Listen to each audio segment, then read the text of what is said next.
na in-explain doon sa nurse. Sa mga nagsusulat kung anong nangyari, ganyan-ganyan, fill up ng Daniel na nagpipill up. So yun guys, yung pinakita ng asawa ko, nandun din ako, kasama ko si Jacob. Pinakita ng asawa ko yung ganito, in-explain niya nangyari. Dinala agad siya sa loob, tapos may pumuntang 2 doktor agad. Tiningnan, ang sabi ng doktor, kailangan siyang i-stitch. So, alam nyo ba na nilagyan ng anesthesia si Daniel sa ulo para hindi niya siyempre maramdaman. At 2 stitch po yung ginawa kay Daniel. Sa loob at saka sa labas ng dito niya. So, ayun. Ang nangyari guys.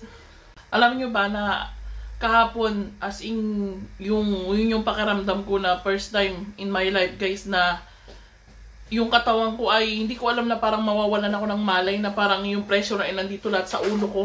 Tapos nabablanko ako na parang mawawala ako sa ulirat kasi nung nakita ko talaga nagdudugo yung ulo ni Daniel.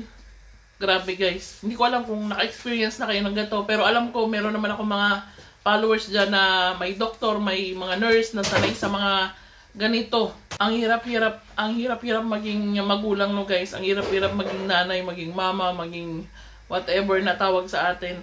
Kasi kahit anong mangyari sa anak mo, kahit napaka-ingat mo, kahit anong gawin mo kapag talagang aksidente at talagang kalikutan ng anak na ganyang edad, alam mo yun, mapapaisip ka talaga na, ba't parang kasalanan ko? Parang, alam mo yun, naiintindihan nyo ba akong mga nanay dyan? Parang magkasakit ang anak, bakit parang kasalanan ng nanay? Parang napabayaan mo, kahit hindi mo naman pinapabayaan. Ito yung nangyari kay Daniel.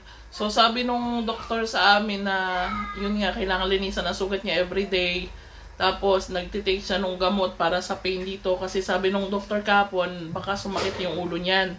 Tapos, babantayan namin kung magka-fever or sumuka, kung ano mang, kung nagpula yung ganto niya, yung part nung naumpog ang ulo. So, yun, tapos after 10 days, kailangan namin bumalik sa ospital. Tapos, yun, di ba kailangan i-ano siya eh, doon, kailangan i-x-ray yung ulo. Sana isama nyo sa prayer si Daniel na sana walang kung ano man ang nangyari sa loob ng ulo niya. Para syempre si Daniel kasi napakarami na niyang naranasan sa buhay guys. Kaya ingat na ingat ako dyan sa batang niyan. Pero kahit anong ingat mo talagang nangyayari.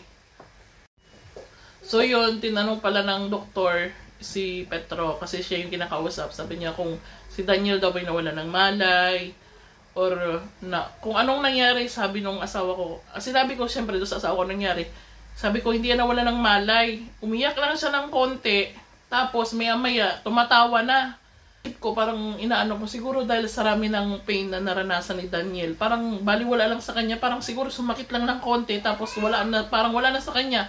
Guys, di ba, hindi pa dumatating ang papa niya. Nilagyan ko lang siya dito nung anong damit ko na malinis.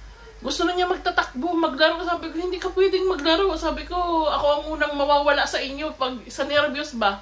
Hindi ka pwedeng magtatakbo, umupo ka lang dyan. Inaantay natin si ama mo. Ano ba, may angel? Doon sa ospital, doon siya nagpakaiyak-iyak. Doon. Kasi natakot na naman siya sa doktor. Yun yung trauma ni Daniel. Yun yung iniiyak niya gabi-gabi na napapanag-inipan niya.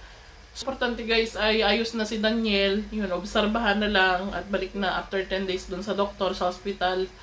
So yun po yung nangyari. Alam ko naman na part of growing up yan ng mga bata. Parte yan ng paglaki nila. Hindi lang yan yung mangyayari, may masusugatan, matadapa or ano, pero grabe, ayoko nung ganyan naman na experience guys kasi yung panganay ko na si Daniel, yung panganay ko sa Pitas hindi naman nagkaganyan. Si Jacob, hindi rin nagkaganyan. Nahulog pero hindi ganyan guys na as in dumugo talaga ang ulo na sobrang lala. Sa yun, na-explain ko na and kung ano masasabi nyo, kung ano ma-advise nyo sa akin, tatanggapin ko yan, comment lang kayo dyan. At magluluto ako. Nagluluto ako ngayon actually, kaya hindi pa ako nakakapag, pasensya na kayo kung makita nyo, ganito talaga. So yun, at ako'y magluluto na may angel. Na-share ko lang sa inyo kasi maraming curious ano daw nangyari kay Daniel. So, ayan po si Daniel. Parang na siyang taga Middle East. May sa ulo. Dito po siya, oh. Ito yung niya, oh. Don't show itong part na to. Ayan. Hindi siya in-stitch. Say hi to tita. Ayan. Awa naman Diyos guys, hindi po siya nilagnat. Ako na, dito na po ang aking video. At yan, magluluto pa ako. At ibibidyo ko kung ano naman yung luluto ko. Maraming pong salamat sa inyong support na may Angel. At ingat po tayong lahat.